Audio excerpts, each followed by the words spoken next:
I still remember the day I inherited the Victorian house on Evergreen Lane. It was a bittersweet gift from my grandmother, the only person who truly believed in me. The house wasn't just walls and a roof. It was my sanctuary, my achievement.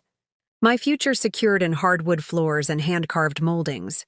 At least that's what I thought until I stood on the porch in the pouring rain, my key useless in a lock my husband had changed, staring at my belongings scattered across the front lawn like discarded memories.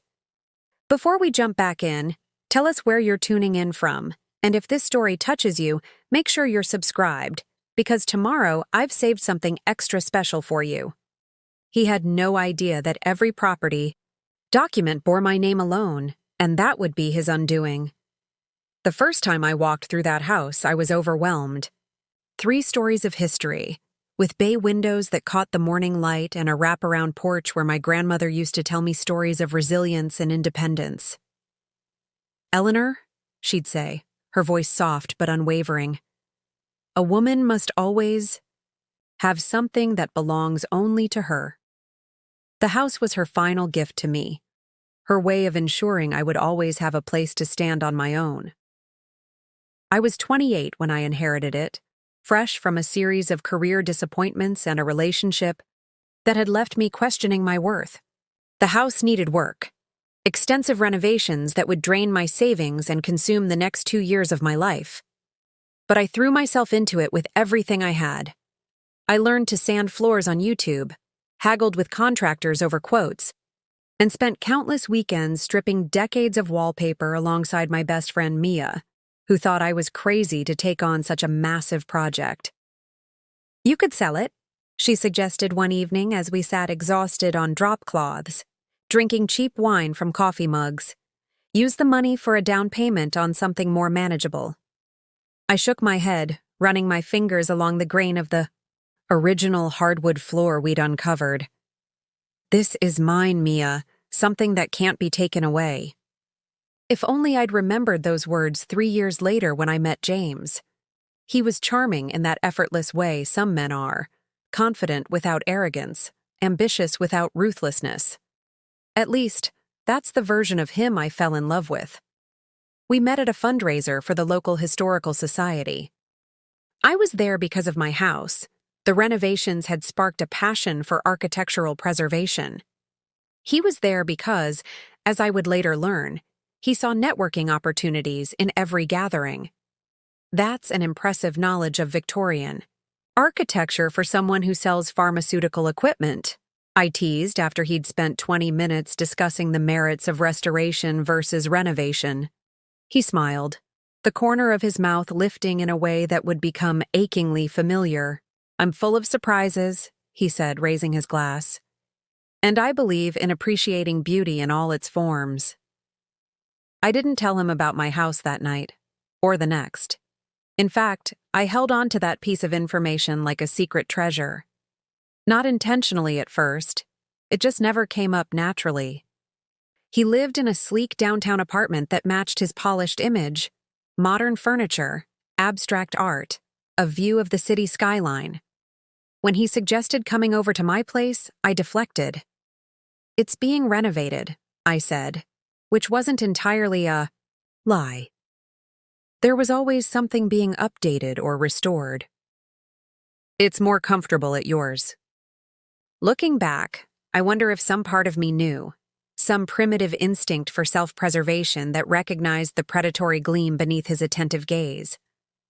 But I ignored it, dazzled by the way he looked at me, the future he described for us, the seamless way he seemed to fit into the life I was building. 6 months into our relationship, I finally brought him to the house. I remember feeling strangely nervous, as if I was revealing more than just property, but a fundamental part of myself. I watched his face as we walked through the front door, past the entryway with its restored stained glass windows, into the living room where the afternoon sun streamed through bay windows onto hardwood floors I had sanded and stained myself. "This is unexpected," he said, his eyes scanning every corner, taking inventory in a way I mistook for appreciation.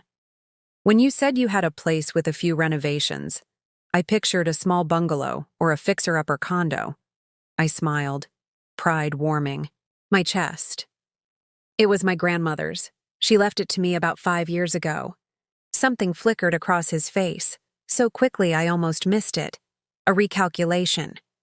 5 years? You've owned this place outright for 5 years? I nodded, moving toward the kitchen to hide the sudden unease his question triggered. Would you like a tour? I just finished restoring the original cabinetry in the kitchen. He followed, his usual easy confidence momentarily replaced with something more considering, more focused. By the time we reached the second-floor master bedroom with its adjoining sitting room, his demeanor had shifted back to the James I recognized. Charming, effusive in his praise, already suggesting furniture arrangements and design changes that would make the space ours. This house deserves to be filled with life again, he said, standing behind me as we looked out the bedroom window to the garden, below. His arms wrapped around my waist, his chin resting on my shoulder. It deserves a family. I leaned back against him, allowing myself to imagine it. Our family in this house, children running up and down the stairs, holiday gatherings on the porch, a lifetime of memories built in the space my grandmother had entrusted to me. It felt right. It felt like everything falling into place. Move in with me, I said impulsively, turning to face him. Let's do this together. His smile was dazzling, triumphant. I thought you'd never ask. That was the beginning, the moment I invited the wolf into my sanctuary, believing he was there to help me guard it. Within weeks, James had moved his belongings into my home. Within months, he had suggested changes that went beyond decor, structural, modifications, upgrades that would increase the property value, investments in our future. I didn't notice how he emphasized that word, our.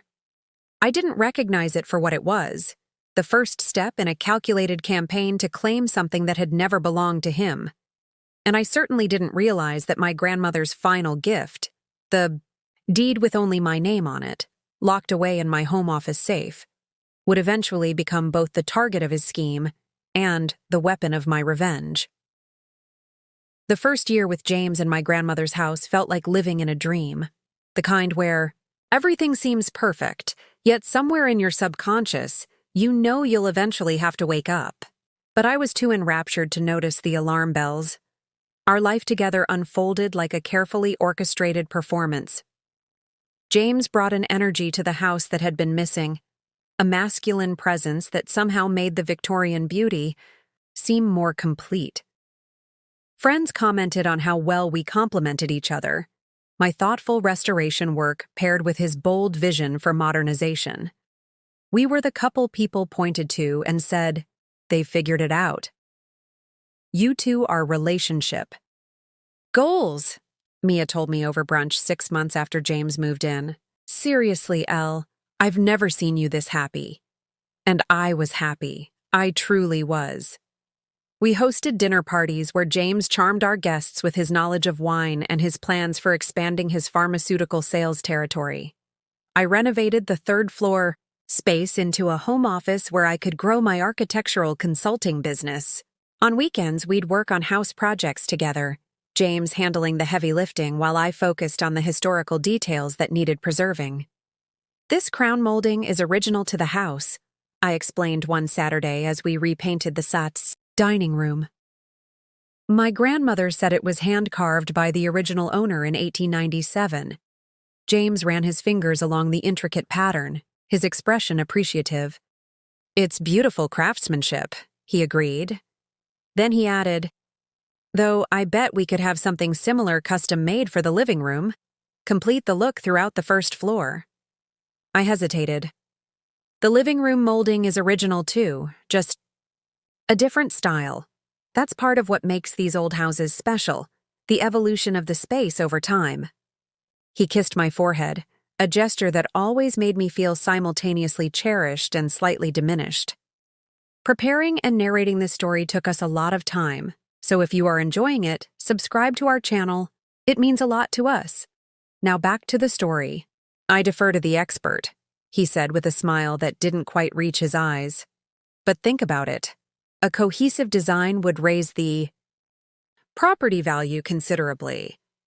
That phrase, property value, became a recurring theme in our conversations.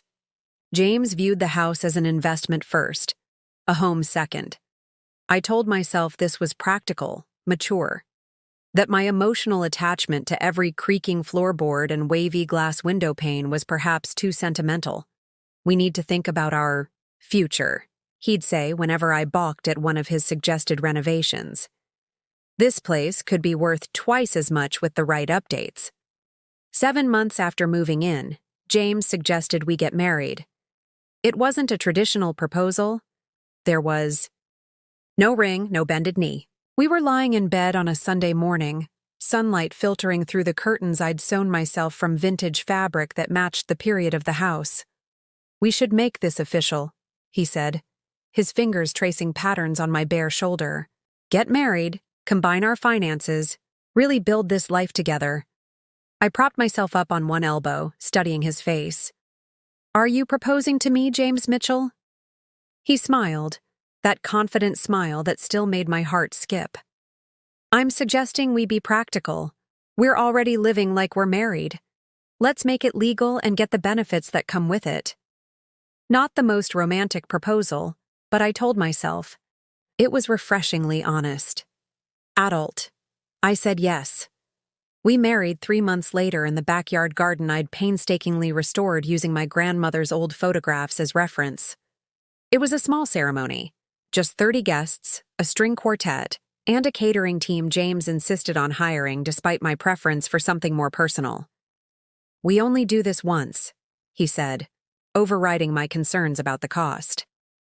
"Let's do it, right?" I wore a vintage-inspired dress and carried a bouquet of flowers cut from my grandmother's garden. James wore a custom suit that cost more than all my renovations to the master bathroom.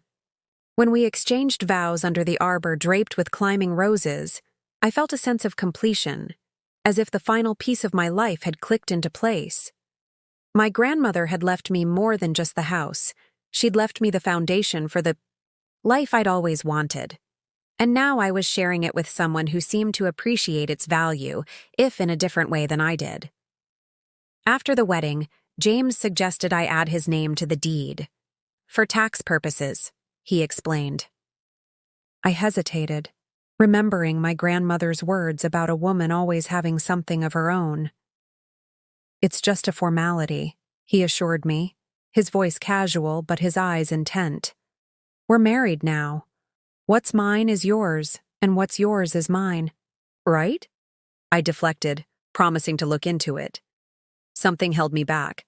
Some instinct I couldn't articulate but couldn't quite ignore either. I never brought up the subject again, and for a while, neither did James.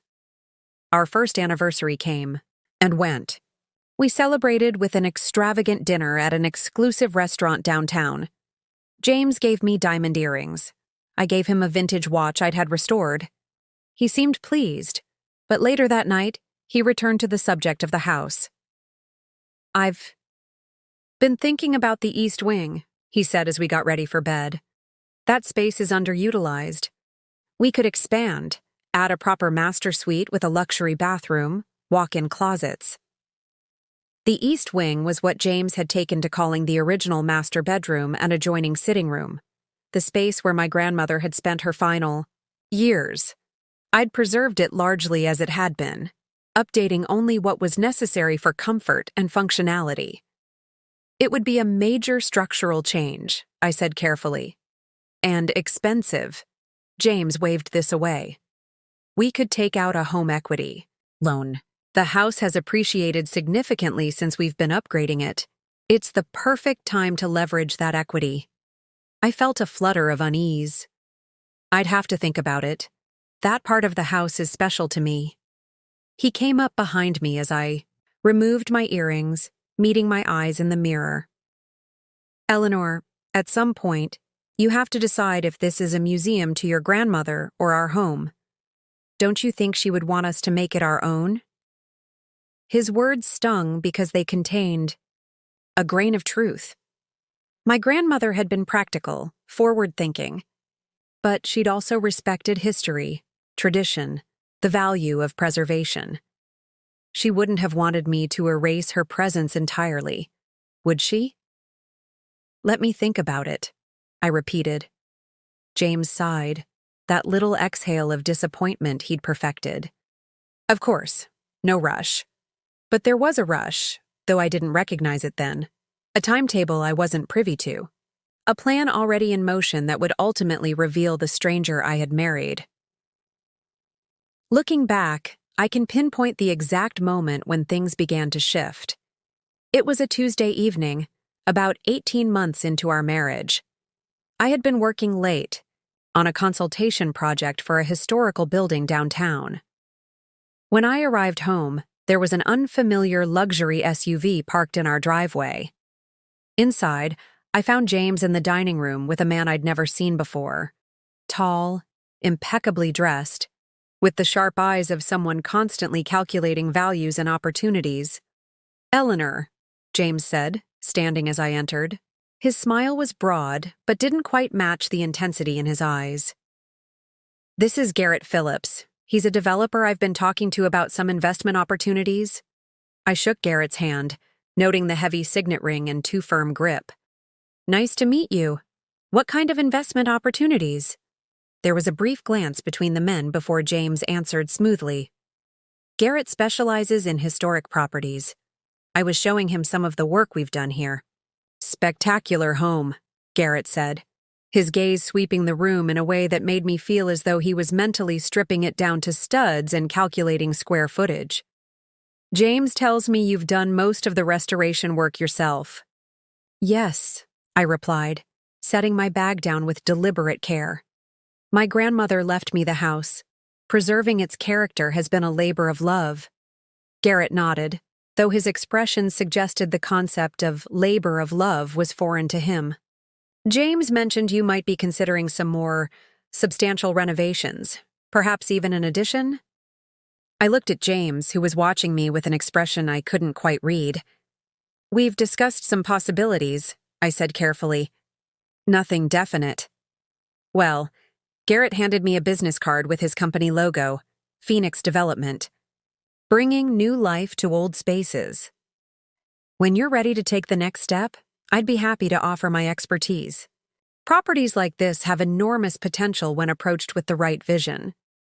After he left, I confronted James in the kitchen. "What was that about? We never agreed to any substantial renovations or additions."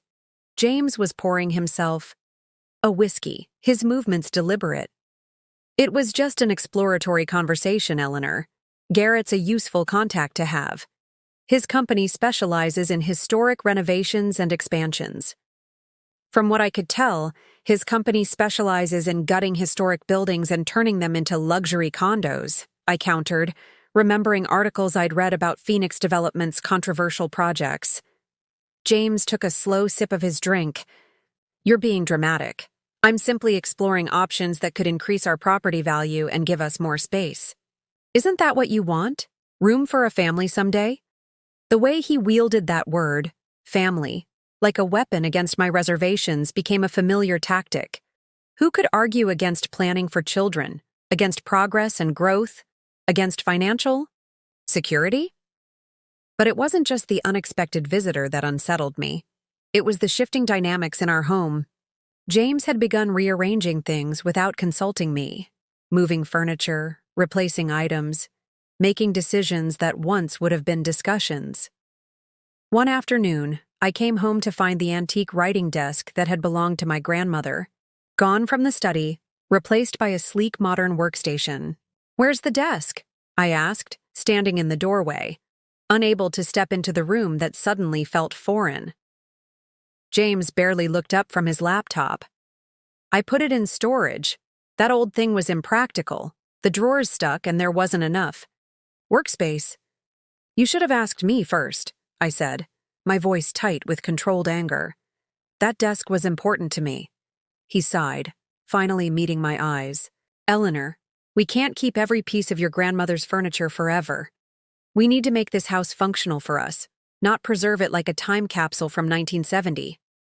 I wanted to argue, to explain that the desk wasn't just furniture. It was where my grandmother had written letters to my grandfather during the war, where she'd taught me to write my name when I was 5, where I'd found her handwritten will after she died. But James had a way of making my attachments seem childish, my sentimentality a character flaw to be overcome. "I'd like you to bring it back," I said instead. "I already sold it," he replied, returning to his screen. "But don't worry, I got a good price. That money's going toward the new kitchen cabinets we talked about." We hadn't talked about new kitchen cabinets. I had restored the original cabinets myself, spending weeks stripping layers of paint to reveal the beautiful oak beneath. But arguing. This point seemed futile. Instead, I asked, "How did you sell it so quickly?" Something flickered across his face. Annoyance at the question, perhaps. "I've had a buyer interested for a while. He collects antiques." That night, I couldn't sleep. I lay awake beside James, listening to his even breathing and wondering when exactly my husband had started making unilateral decisions about my grandmother's belongings. When had our home become territory he claimed the right to modify without consultation? More disturbing changes followed. James hired a landscaper who removed the heritage roses I'd carefully tended and replaced them with modern, low-maintenance shrubs. When I objected, James pointed out that I was too busy with my consulting work to properly maintain the garden.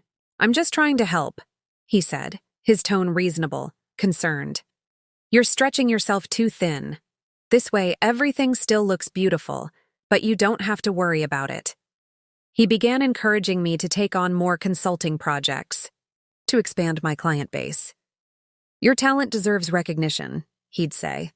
"Don't limit yourself for the sake of this house." On the surface, it seemed supportive, but the result was that I spent less time at home, less time monitoring the subtle changes James was implementing. When I did notice something different, a missing painting, a replaced light fixture, a wall painted a color I hadn't chosen, James would respond with mild surprise. "I told you about that weeks ago," he'd say. "Remember? We discussed it over dinner.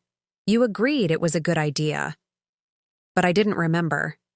And the frequency with which I apparently forgot these conversations began to disturb me. Was I really so preoccupied that entire decisions about our home were slipping my mind?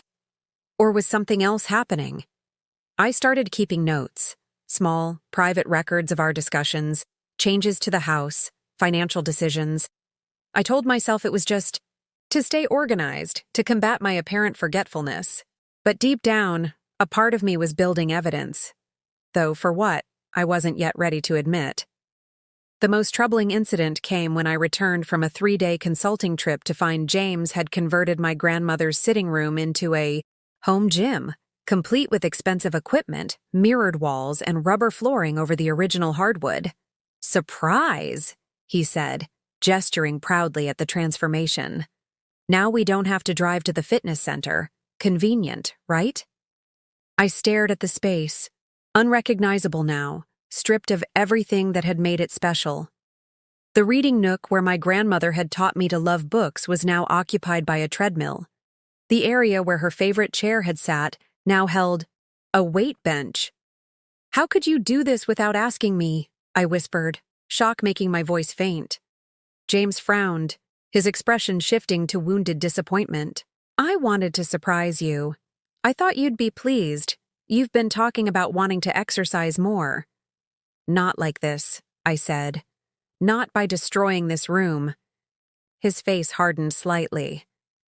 "I didn't destroy anything, Eleanor. I improved it. This room was wasted space, and you know it. When was the last time either of us actually used it?" "I used it," I wanted to say. "I sat in there when I missed my grandmother. I read in the window seat when I needed peace. I existed in that space in ways you never bothered to notice." But I said nothing because I recognized the expression settling over James's features, the one that meant he'd already decided he was right, and any disagreement would be irrational. emotion on my part. So I swallowed my grief and anger and said only, "Next time, please discuss major changes with me first." He agreed easily, kissing my forehead and suggesting we order dinner to celebrate the upgrade. But as we ate takeout that night, I couldn't shake the feeling that something fundamental had shifted in our relationship, that boundaries had been crossed which could never be uncrossed. And still, I didn't recognize these moments for what they were: not just disagreements between spouses with different aesthetic preferences, but calculated steps in a campaign to erase me from my own home. The next phase of our marriage felt like watching a slow-motion car crash. I could see disaster approaching, but seemed powerless to change course. James's behavior shifted from merely concerning to alarming, and the evidence I'd been subconsciously collecting became impossible to ignore. It started with the mail. One afternoon, I noticed James sorting through it before I got home, not unusual in itself, except for his reaction when I walked in. He quickly shuffled several envelopes into his briefcase, his movements too casual to be natural. "Anything interesting?" I asked, hanging up my coat.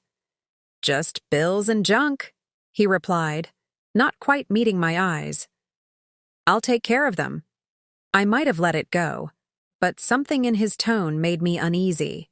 The next day, I came home early and checked the mailbox myself. Among the catalogs and advertisements was a letter from our bank addressed to both of us. I opened it and felt my stomach drop. It was a confirmation of a home equity line of credit application for $200,000 against the house, an application I knew nothing about. When James came home, I was waiting in the living room with the letter on the coffee table between us. "What is this?" I asked, my voice steadier than I felt. He glanced at the letter, his expression shifting, almost imperceptibly before settling into casual confidence. "Oh, I was going to tell you about that tonight. It's just preliminary, seeing what our options are for the renovation plans." "What renovation plans, James? We haven't agreed on any renovations." He sat beside me, his body language open, reasonable. "The master suite expansion we discussed, and the kitchen upgrade, remember? We talked about this last month." We hadn't. I was certain we hadn't. But James had a way of rewriting history that made me doubt my own memory. "You can't apply for a loan against the house without my consent," I said. "My name is on the deed." Something flashed in his eyes. Irritation, perhaps, or calculation. "Our house, Eleanor. And yes, technically both signatures are required for the final approval. This was just exploring options." He took my hand, his touch gentle, but his gaze intense. "I'm doing this for us, for our future." I withdrew my hand. "Cancel it. I'm not comfortable taking on that much debt right now."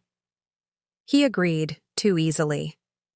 The matter appeared settled, but a week later I discovered credit card statements showing charges for building materials, architect, consultations, and a substantial deposit to Phoenix Development, Garrett Phillips's company.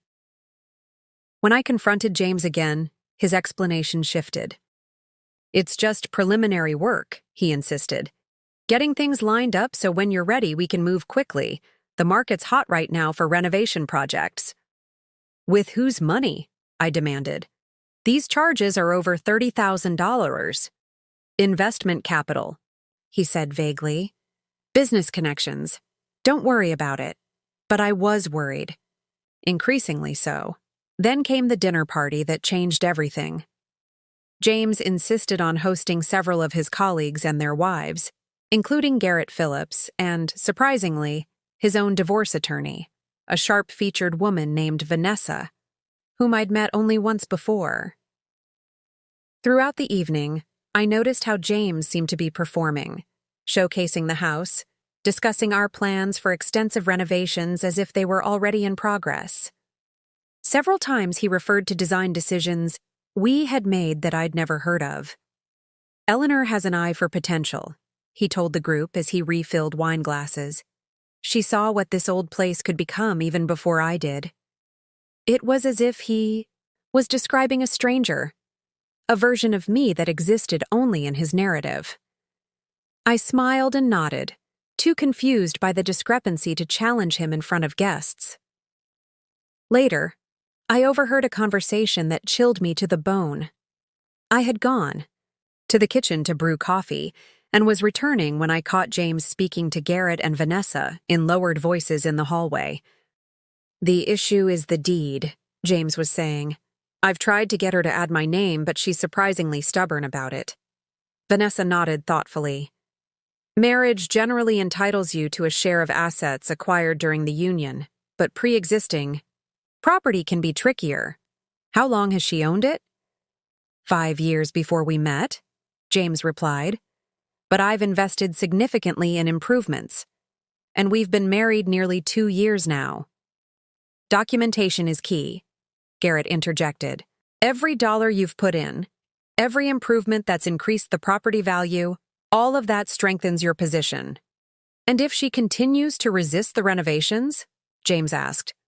Vanessa's voice dropped further, but I caught her response clearly. "Then we consider more direct options. 2 years is generally sufficient for a spousal claim, especially with your level of investment in the property." I froze, coffee pot in hand, as the implication of their words sank in.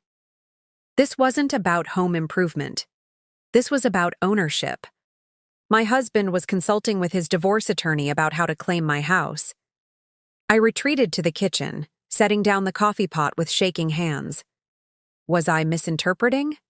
Jumping to conclusions based on a fragment of conversation? But the pieces were fitting together with terrible clarity.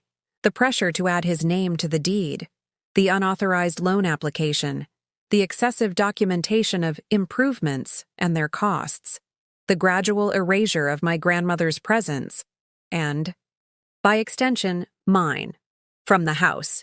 I needed proof. Something concrete beyond an overheard conversation. While the guests mingled in the dining room, I slipped into James's home office and quickly searched his desk.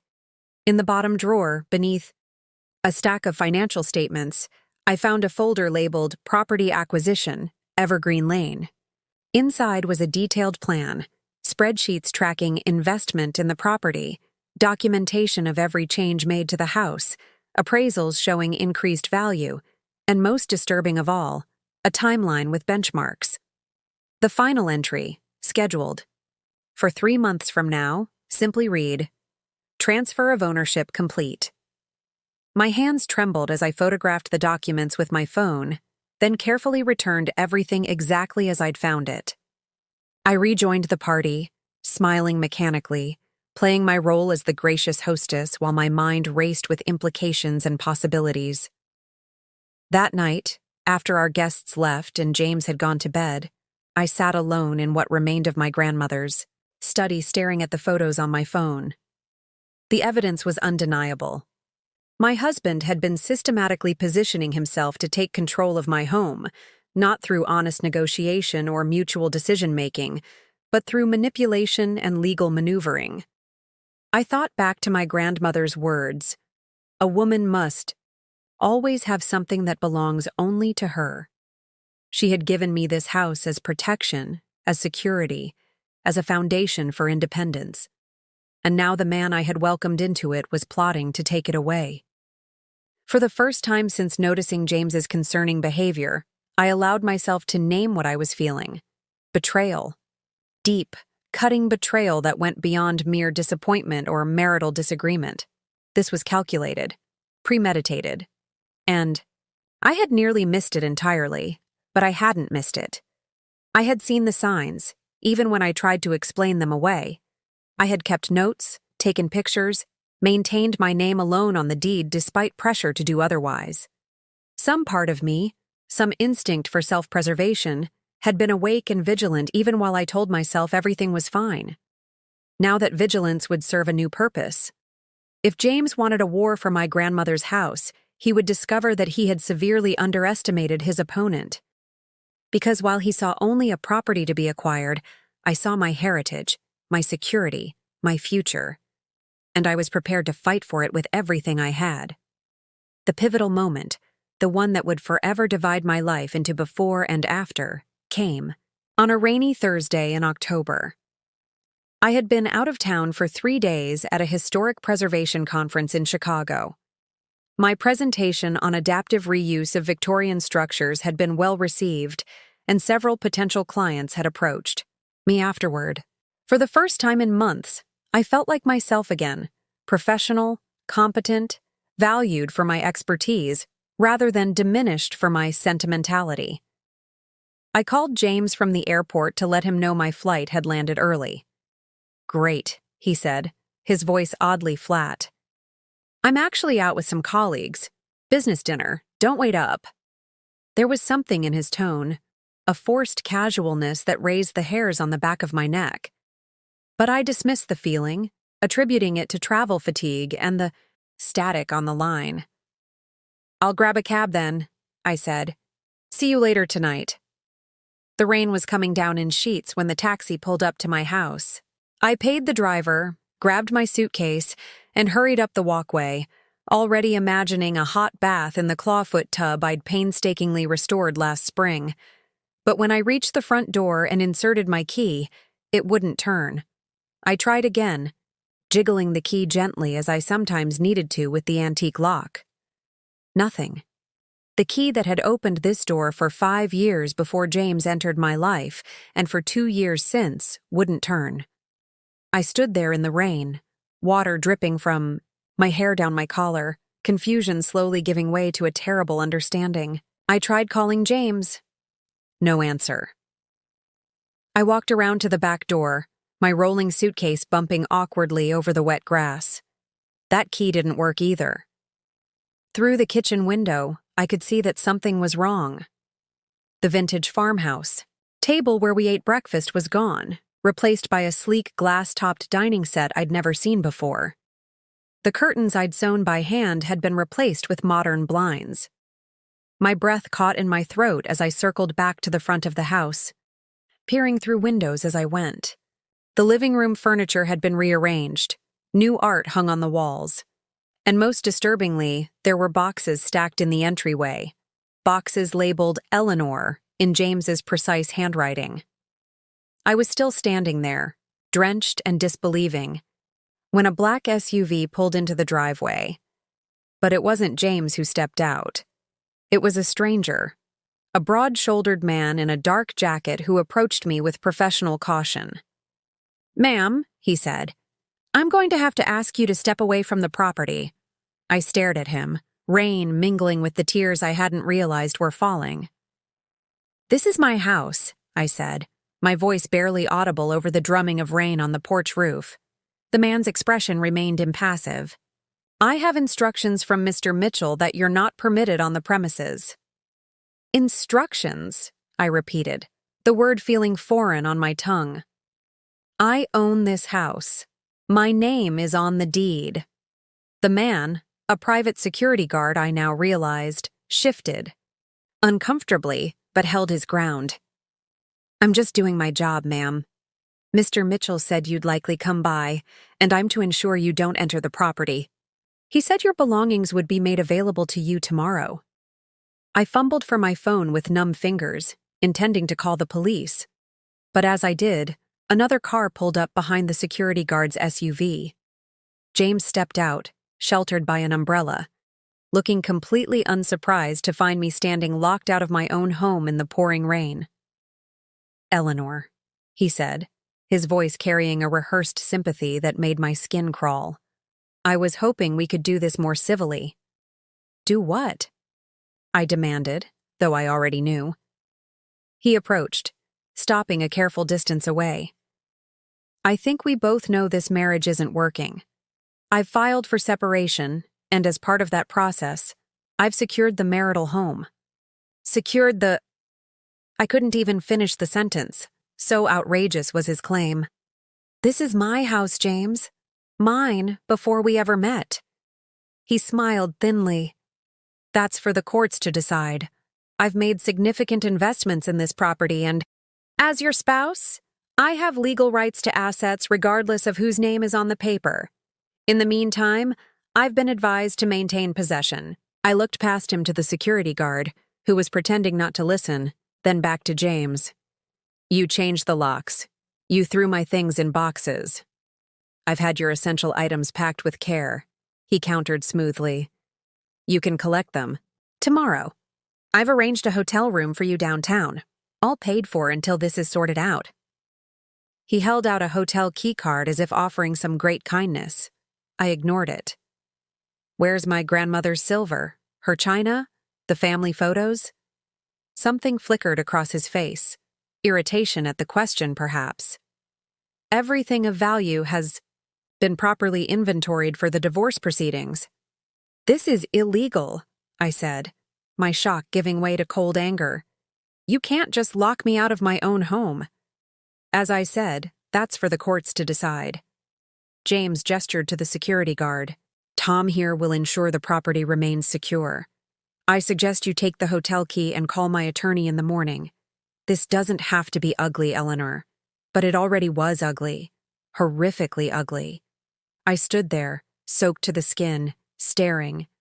At the man I had married. A man who now revealed himself as a complete stranger. Through the front window, I caught a glimpse of movement. A woman walked through the foyer, tall and blonde, casually picking up one of the boxes labeled with my name and moving it aside as if it were trash blocking her path. I recognized her instantly. Vanessa, James's divorce attorney. Understanding crashed over me like a physical blow. This wasn't an impulsive act or a legal miscalculation. This was a planned coup, orchestrated by James and his attorney to position him for a favorable divorce settlement, one that would give him ownership of my house. I took a step back, then another, my mind racing through possibilities and implications. James watched me, his expression a mixture of satisfaction and wariness, as if uncertain whether I would scream or collapse, or perhaps physically attack him. I did none of those things. Instead, I reached into my purse and pulled out my phone. My fingers surprisingly steady as I opened my banking app and transferred every penny from our joint accounts into my personal account, the one James didn't know existed. "What are you doing?" he asked, frowning as he watched me tap on my phone. I looked up, meeting his eyes directly. "Securing my assets," I replied, echoing his earlier words. "Isn't that what you advised? I'm just following your example." His face darkened. "Eleanor, don't be childish. This won't help your case." I slipped my phone back into my purse and picked up my suitcase. "My grandmother left me more than just a house, James. She left me her wisdom. And do you know what she always said?" I didn't wait for him to answer. "She said that a woman should always have something that belongs only to her, and the good sense to recognize when someone is trying to take it." I turned and walked away, leaving him standing in the rain, his security guard shifting awkwardly beside him. I didn't take the hotel key. I didn't look back at the house. I simply walked to the end of the block, turned the corner, and called Mia. "I need a place to stay," I said when she answered. "And I need a lawyer. A good one." As I waited for her to pick me up, I stood under the shelter of an old oak tree and looked back at my grandmother's house, the house that had been my sanctuary, my achievement, my security. The lights were on, illuminating windows that framed rooms I no longer recognized. James had not only changed the locks, he had attempted to erase every trace of me from the space. But what he didn't know, what he couldn't possibly understand, was that the house itself remembered me. Every board I had sanded, every wall I had painted, every fixture I had lovingly restored, they all bore the imprint of my care, my history, my rightful ownership. And most importantly, what James didn't know was that I had something he didn't. The truth about who owned the house, the truth about his scheme, the truth documented in photographs and notes and financials I had methodically collected as my suspicions grew. The rain eventually stopped. I stood straighter, a strange calm settling over me as I watched James's silhouette move past the upstairs windows. He thought he had won. He thought I would crumble, negotiate, eventually surrender my claim to avoid conflict. He had no idea what was coming. Mia's apartment became my war room. For 3 days, I barely slept, running on coffee and cold fury as I meticulously organized everything I knew about James's scheme. "I can't believe he just locked you out," Mia said for perhaps the 20th time, pacing her small living room where I'd spread my documents across her coffee table. "That has to be illegal." "It is," I confirmed, not looking up from the timeline I was creating. "But he's counting on the confusion of marital property laws and his documentation of investments in the house to muddy the waters long enough to force a settlement." The night I'd arrived at Mia's, soaked and shell-shocked, she'd wrapped me in a blanket, poured me a generous glass of wine, and listened as I recounted everything: the gradual changes to the house, the unauthorized loan application, the folder, labeled property acquisition, and finally the lockout. "That calculating bastard," she'd whispered when I finished. "He planned this from the beginning, didn't he?" I nodded, the reality of it still sinking in. "Not from our first meeting, but certainly from the moment he saw the house. I was never the prize. The property was. Now, on the 3rd day of my exile, something had shifted within me. The initial shock and hurt had hardened into resolve. I was no longer a betrayed wife.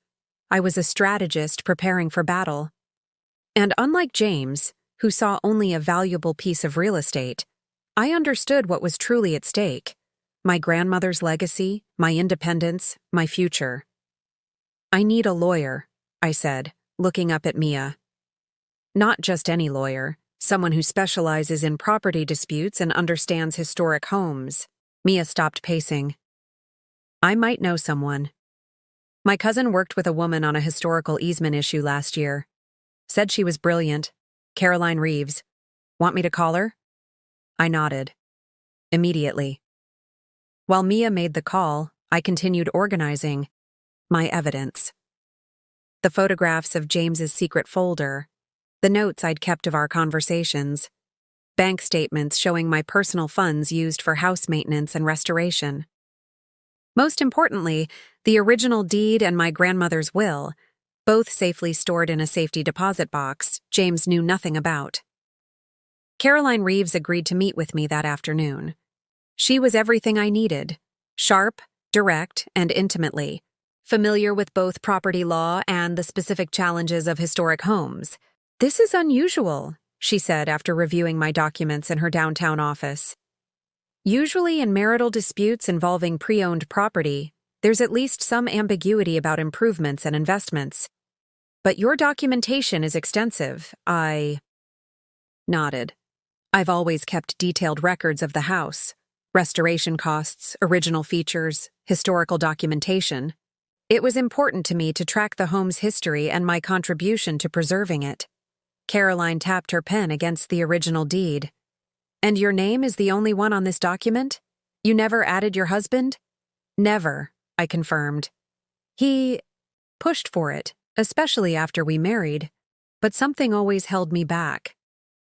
"Your instincts served you well," she said. Her eyes were keen as she studied me. "What exactly do you want from this situation, Mrs. Mitchell? A fair divorce settlement? Compensation for emotional distress?" I met her gaze steadily. "I want my house back, completely and uncontested. And I want James to face consequences for what he's done." She nodded slowly. "That's doable. His lockout tactic was a strategic error, a premature move that violates several statutes. We can file for emergency injunctive relief today to get you back into your home." "No," I said, surprising myself with the certainty in my voice. Caroline raised an eyebrow. "No? Not yet." I leaned forward. "James thinks he's won.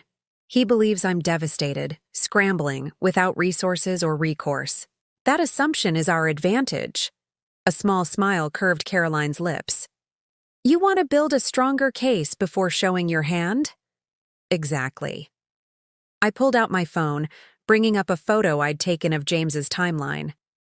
"According to this, he has a meeting with Garrett Phillips, the developer he's been working with, tomorrow afternoon. Something about finalizing renovation plans. Plans for a house he doesn't own and legally can't modify without your consent, Caroline noted.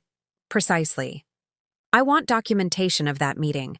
I want evidence of every move he makes thinking he's secured his position. And then… I paused, the plan crystallizing as I spoke.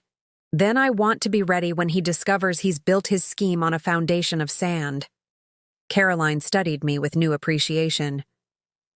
You know, most clients come in here emotional, reactive. They want immediate action, even if it's not strategically sound. I thought of my grandmother, her quiet strength, her meticulous planning, her ability to play the long game. I learned from the best, I said simply. By the time I left Caroline's office, we had a comprehensive plan. She would prepare the legal paperwork for an emergency injunction, but hold it in reserve. Meanwhile, I would gather additional evidence of James's intentions and actions while he believed himself unchallenged. One more thing, Caroline said as I was leaving. You should know that in cases like this, things often get worse before they get better. Your husband has shown he's willing to behave unethically. When he realizes you're fighting back effectively, he may escalate. I nodded, accepting this reality. I'm prepared for that. But as I walked back to Mia's apartment, I wondered if that was truly possible. Could anyone really be prepared for the lengths to which someone might go when their schemes are threatened? I wasn't naive enough to think this would be easy or clean. What I did know was that James had made a fundamental miscalculation. He saw the house as a prize to be claimed, an asset to be acquired. He never understood that for me, it wasn't just walls and a roof. It was the embodiment of independence, of history, of a promise made between generations of women in my family. That night. I went through the few possessions I'd had with me when James locked me out. My laptop, the clothes I'd packed for the conference, the professional portfolio I'd presented in Chicago. It wasn't much, but it was enough to start with. I opened my laptop and began a new document, titling it Reclamation. In it, I listed everything I would need to do, everyone I would need to contact, every piece of evidence I still needed to collect. The plan took shape with methodical precision. Mia watched me from the doorway of her guest room. You know, she said quietly, when you first called me that night, I was worried you were broken, that he'd destroyed something in you. I looked up at her. He tried. But instead, she continued, I'm watching you transform into something formidable. I considered this for a moment, remembering the woman I'd been just months ago, so eager to accommodate, to compromise, to maintain harmony even at the cost of my own instincts and boundaries. Sometimes, I said, you have to lose everything to discover what you're truly made of. I returned to my planning, a strange calm settling over me. James thought he was dealing with the woman he'd married, the one who deferred, who doubted her own memory, who could be maneuvered and managed. He had no idea that his betrayal had burned away that woman completely. In her place stood someone new, someone with nothing left to lose and everything to reclaim. Someone who now understood that the greatest gift my grandmother had left me wasn't the house itself, but the strength to fight for what was rightfully mine. James had declared war on the wrong woman, and he was about to discover exactly what that meant. My grandmother once told me that knowledge is the most powerful resource a woman can possess. Information doesn't require physical strength, she'd said. It doesn't depend on wealth or social position. It simply requires patience, observation, and the wisdom to know how to use what you learn. Those words guided me as I began gathering the resources I would need to reclaim my home. My first priority was understanding exactly what James was doing, not just with the house, but with our finances, his business connections, and his legal strategy. Caroline recommended a private investigator named Diana Reyes, a former forensic accountant who specialized in asset investigations. We met in a quiet cafe several blocks from James's office. "Your husband has been busy," Diana said without preamble, sliding a folder across the table. "In the past 6 months, he's opened 3 new bank accounts, formed an LLC, and taken out a business loan for $150,000 using projected renovation profits as collateral." I opened the folder, scanning the documents with growing disbelief. "He's claiming the house renovations as a business venture?" Diana nodded. "Phoenix Development, Garrett Phillips's company, is listed as a partner. According to their business plan, they intend to restore and modernize the property, increasing its market value by an estimated 60% before either selling or converting it to luxury rental units."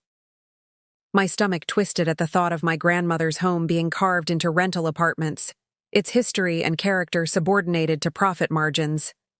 "He can't do this. He doesn't own the house." "He's operating as if that's a technicality he can overcome," Diana replied. "And he's convinced investors of the same. That's fraud, by the way." I looked up from the documents. "Can you prove that?" A small smile curved Diana's lips. "I already have. Recorded conversations with 2 potential investors where he explicitly claims full ownership rights to the property. He's been careful in written communications, but in person, he's less cautious." Diana's thoroughness impressed me. In just 3 days, she had uncovered evidence that would be crucial to our case. But I needed more. What about his relationship with Vanessa Reed, the attorney I saw at the house? Diana's expression shifted, slightly. "That's complicated. They have a history that predates your marriage. Former colleagues at Wallace and Stern, where she still practices. But their connection appears to be more than professional." My breath caught. "Are you saying they're involved? Romantically?" "I'm still verifying details," Diana said carefully. "But they've been meeting regularly at a hotel downtown for the past 4 months. The timing of these meetings correlates with significant actions regarding your property." I sat back, absorbing this new information. James and Vanessa. The betrayal stung, but in a distant way, almost expected now that I understood the true nature of the man I had married. More significant was the ethical breach. An attorney romantically involved with her client while advising him on divorcing his wife. "That's a conflict of interest," I said, thinking out loud. "The Bar Association would take a dim view of that arrangement." Diana nodded. "Particularly given Vanessa's reputation. She's known for aggressive tactics in high-asset divorces. This wouldn't be the first time her methods have raised eyebrows." I gathered the documents, my mind racing with implications. "What about the security guard? The one James has posted at the house?" "Tom Geller, former police officer, now works for a private security firm often contracted by Wallace and Stern for client protection. He's been told you're unstable, possibly violent. James has painted himself as the victim of an emotionally erratic wife." The sheer calculation of it all momentarily took my breath away. James hadn't just stolen my home. He was systematically dismantling my reputation, creating a narrative that would cast any attempt to reclaim what was mine as the actions of an unhinged woman. "I need access to the house," I said suddenly. "Not to move back in, not yet. But I need to see what he's doing, what changes he's making." Diana considered this. "The security is primarily front-facing. The property backs up to a wooded area, correct?" I nodded. "There's a stream that runs along the eastern edge. My grandmother used to say it was the reason she bought the house. She loved falling asleep to the sound of running water." "The security. Cameras James installed cover the front approach and main entrance," Diana said. "But the back of the property only has motion sensor lights. With careful timing, access is possible." I looked at her, startled. "You've already scouted it?" She shrugged, unapologetic. "I'm thorough. And I've found that in cases like yours, clients eventually want information that requires creative approaches." That evening, equipped with a key Diana had somehow procured to the shed at the edge of my property, I stood in Mia's bathroom preparing for a covert visit to my own home.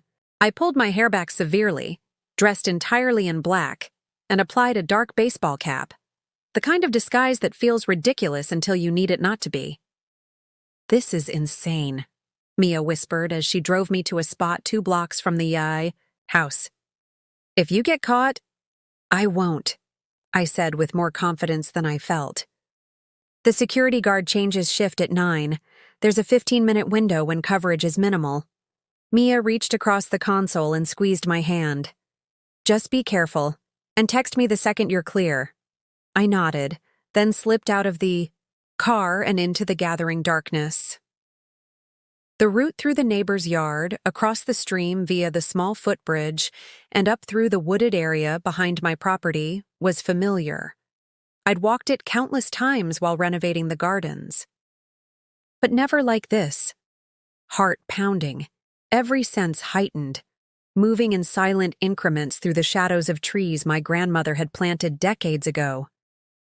The house came into view, its windows glowing warmly against the night. Through the kitchen window, I could see James and Vanessa seated at the new glass dining table, papers spread between them, wine glasses in hand. The casual intimacy of the scene, them working comfortably in my home while I lurked outside like an intruder, sent a surge of righteous anger through me. I waited until they moved to the living room, then carefully approached the shed. Diana's key worked perfectly. Inside, I found my gardening tools exactly where I'd left them, but also something unexpected. Boxes labeled Eleanor Personal stacked haphazardly in the corner. These weren't the boxes I'd glimpsed through the window the night of the lockout.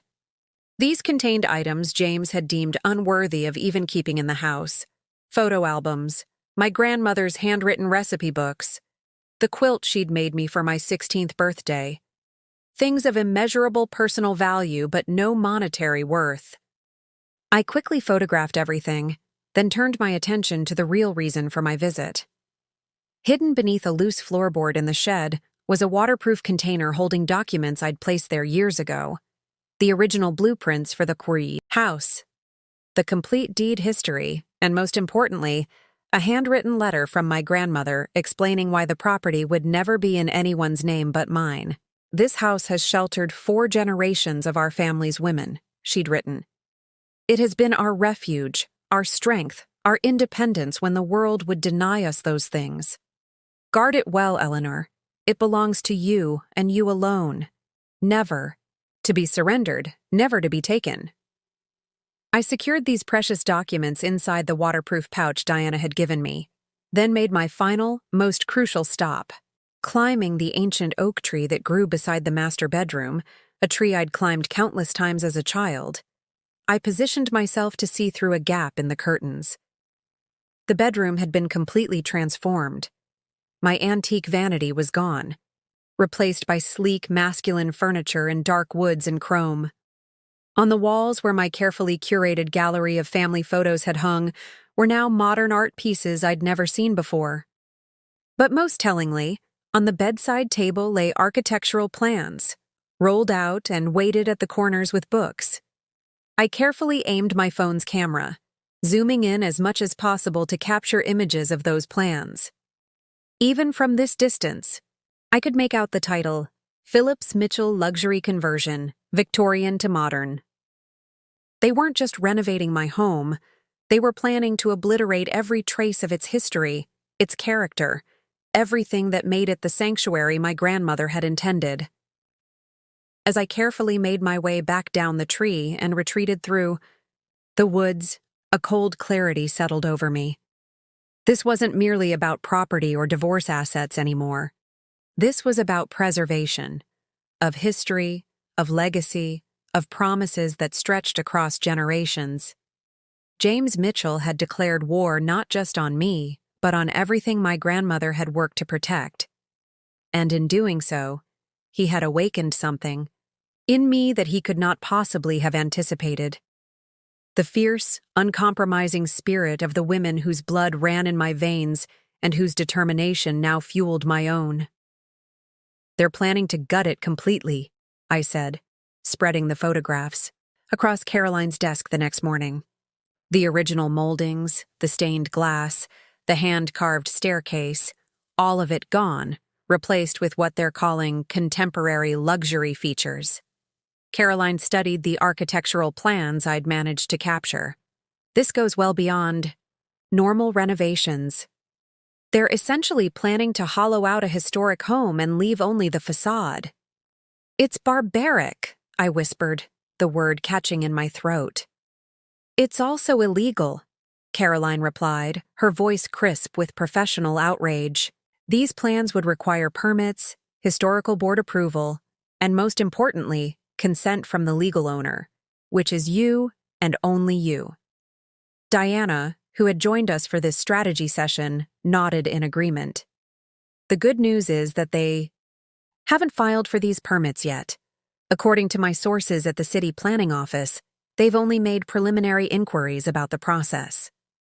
They're waiting until after the divorce settlement, I realized. James is planning to pressure me into signing over the house as part of the divorce agreement, then proceed with these renovations once he has legal ownership. Caroline tapped her pen against her legal pad, thinking, "The evidence you gathered last night is compelling, but we need to be strategic about how we use it. Timing is everything." She was right. We had pieces of the puzzle, but not the complete picture. James's fraud, claiming ownership of property that wasn't his, securing loans and investments based on false representations, was clear enough. But to truly dismantle his scheme, we needed to understand its full scope. "There's something else," Diana said, pulling a folder from her briefcase. "I did some digging into Phoenix Development's previous projects. There's a pattern here you should see." She laid out photographs and news clippings documenting 6 properties across the city, all historic homes that had been renovated by Garrett Phillips's company. In each case, the results were similar. Historic interiors gutted, original features replaced with generic luxury finishes, properties flipped for substantial profits. "That's distressing, but not illegal," Caroline noted. "No," Diana agreed, "but this is." She produced a final document, a court record from 2 years prior. Phillips was sued by a homeowner who claimed he proceeded with non-approved renovations while the property was under contract. The case was settled out of court, records sealed. I leaned forward. "Can you get those records unsealed?" Diana smiled slightly. "Already working on it. I have contacts at the courthouse. But there's something else. 3 of these properties were divorce cases where Phillips partnered with the husband to improve homes previously owned by the wife. And Vanessa Reed was the attorney in 2 of those divorces," Caroline added, her eyes widening as she made the connection. "This isn't just a one-off scheme. It's a pattern, a business model." The realization sent ice through my veins. James hadn't invented this plan. He was following a playbook, one developed by Vanessa and Garrett for exploiting vulnerable women and historic properties simultaneously. "We need to talk to those women," I said immediately. "The previous wives. Maybe they can help us understand exactly how this works." Caroline nodded slowly. "That's good thinking. If we can establish a pattern of behavior, it strengthens our case considerably. But we need to be careful. There may be non-disclosure agreements in place from those settlements." For the next 2 days, we worked methodically to build our case. Diana located 2 of the previous wives, both of whom agreed to meet with me discreetly. Their stories confirmed my worst suspicions. Each had been manipulated by husbands working with Garrett Phillips and represented by Vanessa Reed, pressured into giving up properties they had owned before marriage. "They made me feel crazy," said Rebecca, the first woman, as we sat in a quiet corner of a cafe 40 miles from my hometown. "Like I was being unreasonable for wanting to keep my family home. By the end, I was so exhausted by the legal battles that I gave in just to make it stop." The second woman, Diane, had fought harder but ultimately lost. "They drained me financially," she explained. "Legal fees, temporary support orders, freezing of assets. I couldn't afford to keep fighting. And the whole time, my ex was living in my house, changing it, acting like he owned it. Their experiences were chillingly similar to what James was, attempting with me. But there was one crucial difference. I had been forewarned. I had evidence. And most importantly, I had never added James's name to my deed.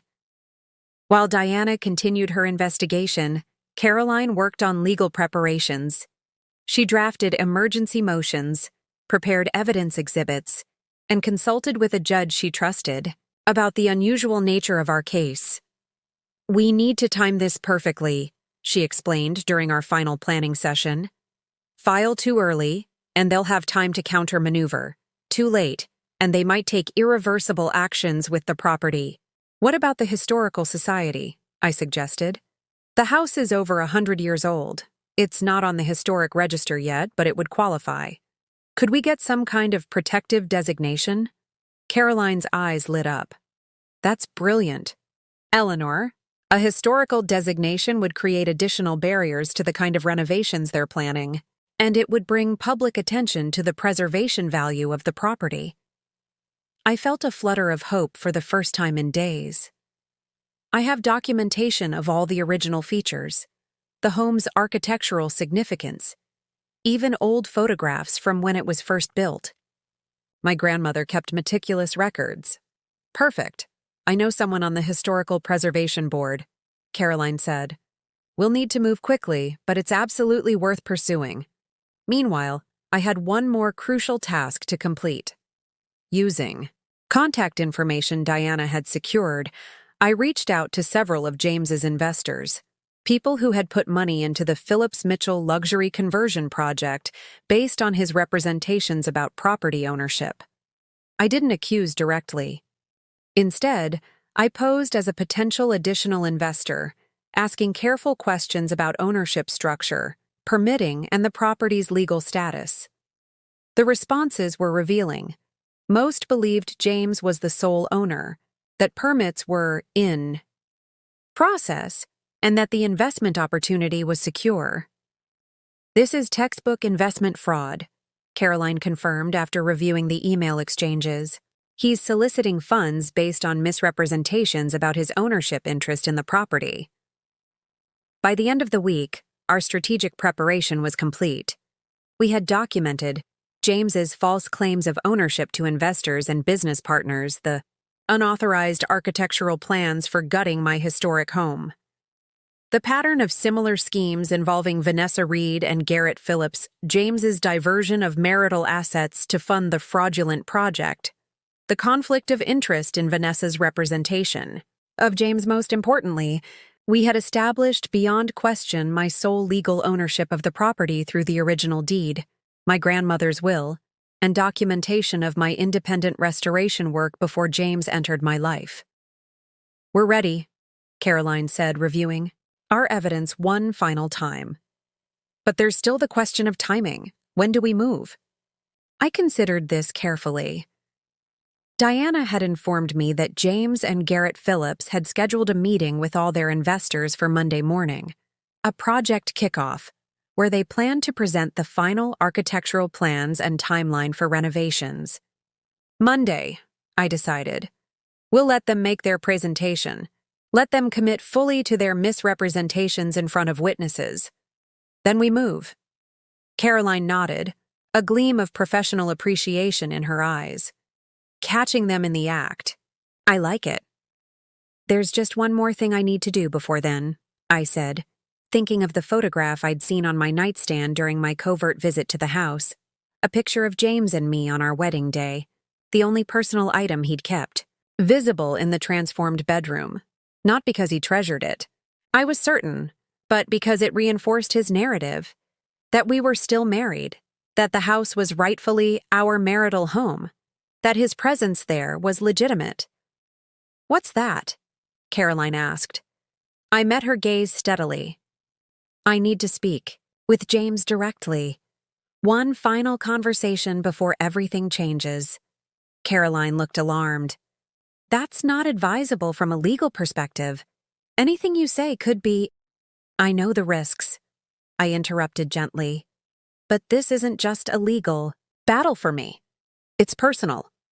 Before I take everything from him, I need him to know exactly why. It wasn't about revenge, though that would be a natural assumption. It was about something more fundamental. The need to stand before the man who had tried to erase me and declare, unmistakably, that I saw through him, that I had always seen through him, even when I pretended not to. Because in the end, this wasn't just about reclaiming my house, it was about reclaiming my power. And that began with looking James Mitchell in the eye one last time, not as his victim, but as his reckoning. Chose neutral territory for our meeting, a quiet cafe downtown where neither of us were regulars. Caroline had advised against this conversation, but ultimately respected my decision, insisting only that I wear a small recording device tucked discreetly in my jacket pocket.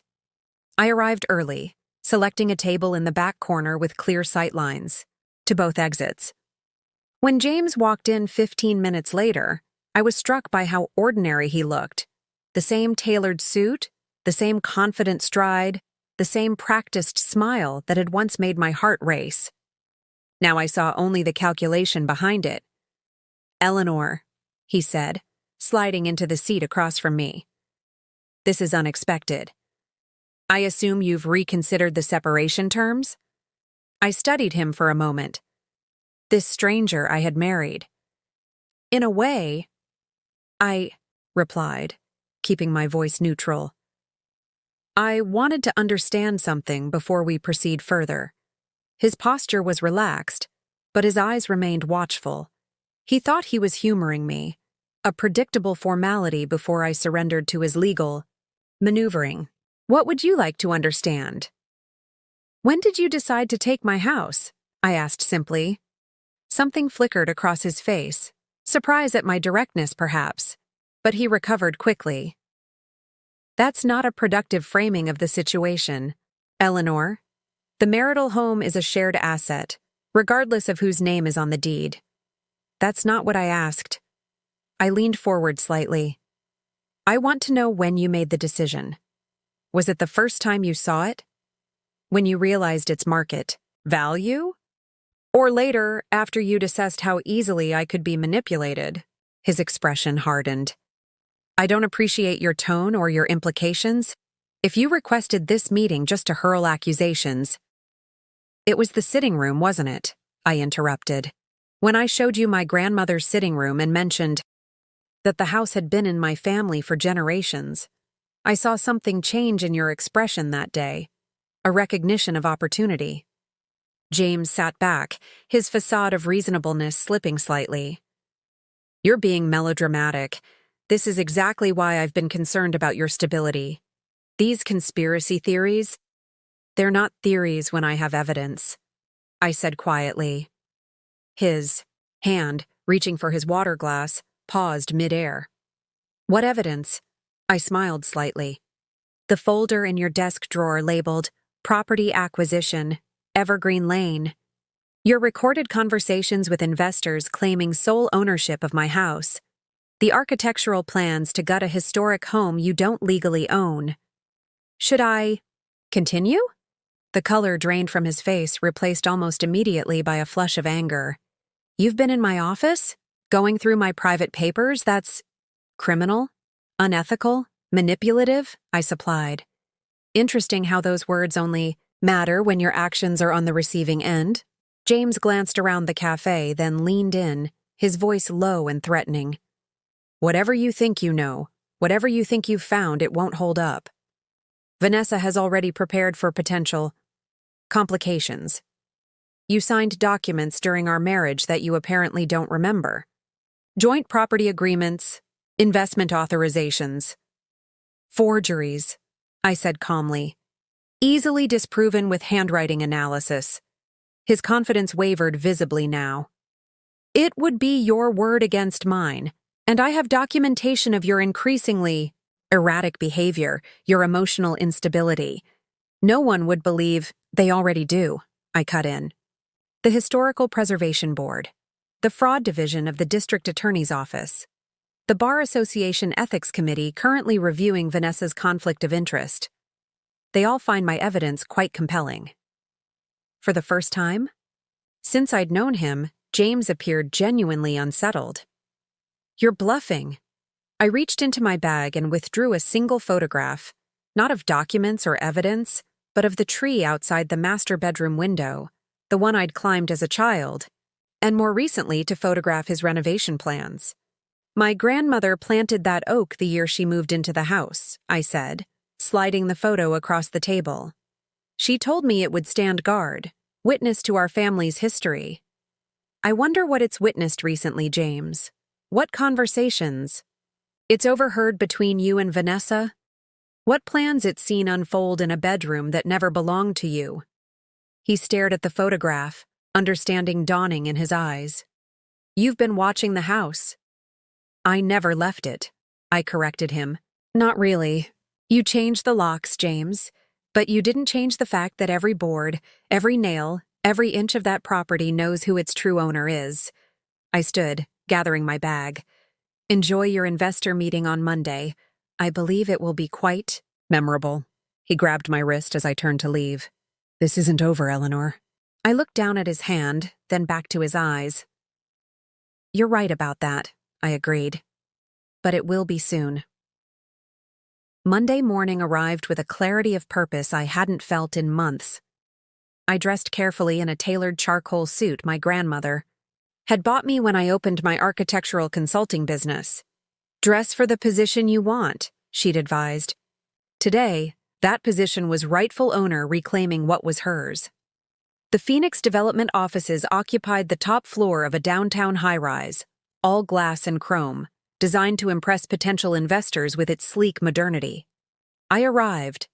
With Caroline and Diana flanking me like sentinels, our timing precisely calculated to coincide with the investor meeting already in progress. "Ready?" Caroline asked as the elevator climbed. I nodded, feeling strangely calm. "Absolutely."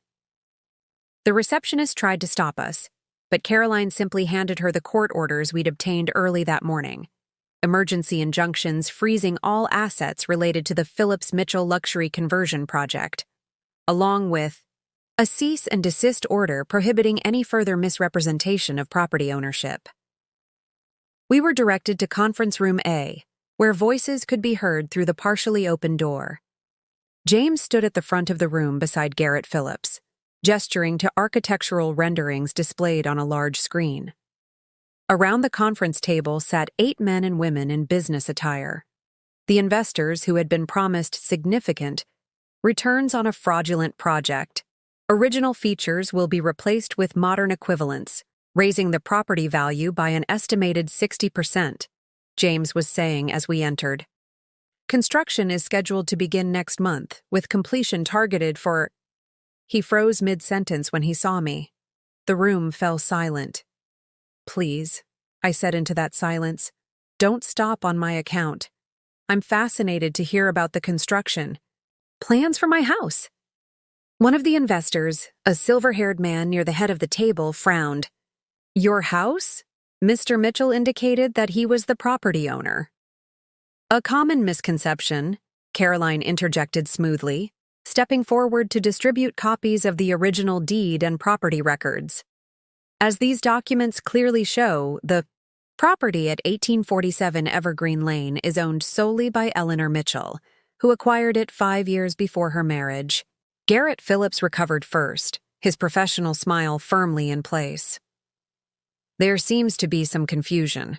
While Mrs. Mitchell is technically on the original deed, as her husband, James, has no legal claim whatsoever," Caroline finished. "For him. Which Mr. Phillips, as an experienced developer, knows perfectly well, just as he knows that soliciting investment funds based on false claims of ownership constitutes fraud." The room erupted in confused questions from the investors. James attempted to regain control, his voice rising over the chaos. "This is a misunderstanding. My wife is suffering from emotional instability." "Your soon-to-be ex-wife," I corrected. My voice quiet but carrying, "is suffering from nothing except the temporary inconvenience of having been locked out of her own home by a con man." I turned to address the investors directly. Ladies and gentlemen, I suggest you contact your attorneys. Immediately. The funds you've invested in this project have been secured through fraudulent misrepresentation, and as of this morning, I nodded to Diana, who handed each investor a copy of the court order. All assets related to this project have been frozen pending criminal investigation. The silver-haired investor stood abruptly. Is this true, Mitchell? You don't actually own this property? James's composure finally cracked. It's a technicality. The house is a marital asset. That you attempted to seize illegally, Caroline interjected. By changing locks, removing the legal owner, and proceeding with unauthorized modification plans. All documented and submitted to the district attorney's office this morning. The day I returned to my grandmother's house, my house, was overcast. The sky heavy with unshed rain. Symbolically fitting, I thought, as Caroline's car pulled into the driveway. The security guard was gone, replaced by a locksmith who was already changing the locks back, this time with keys that would belong only to me. The restraining order is in effect, Caroline reminded me as we walked up the path. James cannot come within 500 feet of the property or contact you directly. All communication must go through legal channels. I nodded, but my attention was already fixed on the house itself. Even from the outside, I could see the changes James had made. New light fixtures that clashed with the architectural style. A modern mailbox where my grandmother's hand-painted one had stood, landscaping that favored symmetry over the natural flow my grandmother had cultivated. Inside was worse. The entryway had been painted a stark white, replacing the warm cream that had complemented the original woodwork. The vintage runner that had protected the hallway's heart pine floors was gone. Throughout the first floor, evidence of James's attempted erasure was everywhere. Furniture rearranged or replaced, artwork changed, colors altered to reflect his taste rather than the home's history. We can document all of this, Diana said quietly, already taking photographs. For the property damage claim. But I wasn't thinking about legal claims in that moment. I was absorbing the violation, the deliberate rewriting of my home's story. In the dining room, the built-in china cabinet stood empty, my grandmother's Wedgwood collection nowhere to be seen. The kitchen had been partially demolished, cabinet doors removed in preparation for the upgrades James had planned. Where are my things? I asked, my voice hollow in the half-emptied rooms. Diana guided me to the third floor, the one area James hadn't begun transforming, likely because it was lowest on his renovation priority list. There, in what had once been my grandmother's sewing room, were stacked dozens of boxes and plastic bins, hastily labeled with black marker. Eleanor's junk, old stuff, garage sale. I knelt beside the nearest box and opened it. Inside were photo albums, carefully preserved letters between my grandparents, the hand-embroidered linens that had been passed down through generations of women in my family. Not junk, heritage, memory, identity. He couldn't even be bothered to treat these with respect, I whispered, gently closing the box. The rain finally began to fall, pattering against the dormer windows of the third floor. I stood, suddenly resolute. I want everything documented, I said to Diana and Caroline. Every change, every item moved or damaged, every expense I'll incur restoring what he altered. But after that, I looked around at the boxes containing my life. After that, this becomes about rebuilding, not just recovering. Over the next few weeks, that's exactly what I did. As the legal case against James progressed, charges of fraud, unauthorized use of property, unlawful eviction, and misappropriation of funds, I focused on reclaiming my space inch by inch. I didn't simply restore what James had changed. I reimagined it. Where my grandmother had preserved, I now both honored and evolved. The dining room was repainted in a richer shade than before, setting off the original moldings even more beautifully.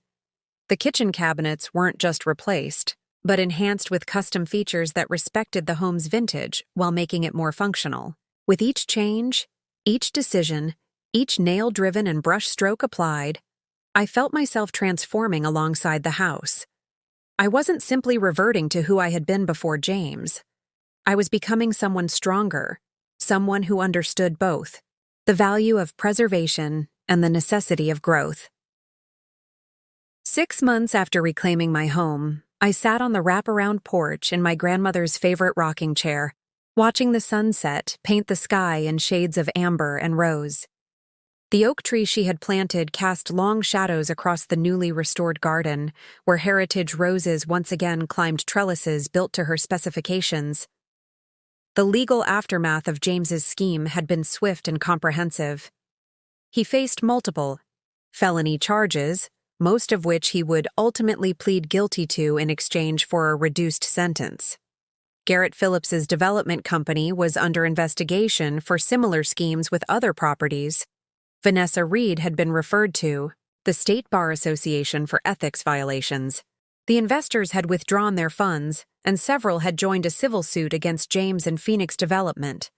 But I found myself thinking less and less about justice served and more about lessons learned. The house around me had been fully restored, not to an exact replica of what it had been before James, but to something that honored its history while reflecting my growth. In the sitting room, my grandmother's reading nook remained, but I'd added a small drafting table where I now worked on designs for other historic homes in need of thoughtful restoration. The master bedroom had been reclaimed, the masculine furniture replaced with pieces that blended vintage charm with modern comfort. Most importantly, I had installed a state-of-the-art security system with cameras covering every approach to the property, not from fear, but from wisdom. My grandmother had been right about a woman needing something that belonged only to her. She had been right about the importance of independence. But she hadn't warned me about the people who might try to take those things away, perhaps because she wanted me to discover my own strength in defending them. A car pulled into the driveway, Mia arriving for our weekly dinner. Since the ordeal with James, these gatherings had become a tradition. Sometimes Caroline joined us, or Diana, or other women I'd met through my growing restoration consultation business. Women who owned historic homes, women going through divorces, women rebuilding their lives after betrayal. My story had resonated in ways I never expected, creating connections that now formed the foundation of my new life. "The place looks amazing," Mia said as she climbed the porch steps, handing me a bottle of wine. "Those new stained glass panels in the front door are perfect." "Not new," I corrected with a smile. "Original. I found them wrapped in moving blankets. In the attic. James must have removed them but didn't know their value." We settled into the porch chairs as twilight deepened around us. "Any word about the historical designation?" Mia asked. I nodded, unable to suppress my smile. "Approved unanimously yesterday. The house is now officially listed on the National Register. No one will ever be able to gut it or fundamentally alter its character again." "Your grandmother would be proud," Mia said softly. "Not just of saving the house," I replied, "but of what I learned in almost losing it." The lesson wasn't simply about property rights or legal precautions. It was about recognizing worth, the worth of historic preservation, of family legacy, of independence. But most importantly, it was about recognizing my own worth, my own strength, my own capacity to fight for what mattered. James had changed the locks and thrown my things out, believing he could erase me from my own home, my own story. He had underestimated both the house and its owner, our resilience, our history, our determination to endure. As darkness fell and lights glowed warmly from within the house that had sheltered 4 generations of my family's women, I made a silent promise to my grandmother. This house would stand guard for many generations more, bearing witness to the power of women who know their worth and refuse to let anyone diminish it.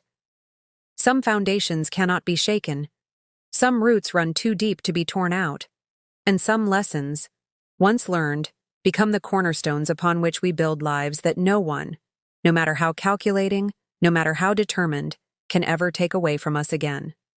Up next, you've got 2 more standout stories right on your screen. If this one hit the mark, you won't want to pass these up. Just click and check them out. And don't forget to subscribe and turn on the notification bell so you don't miss any upload from us.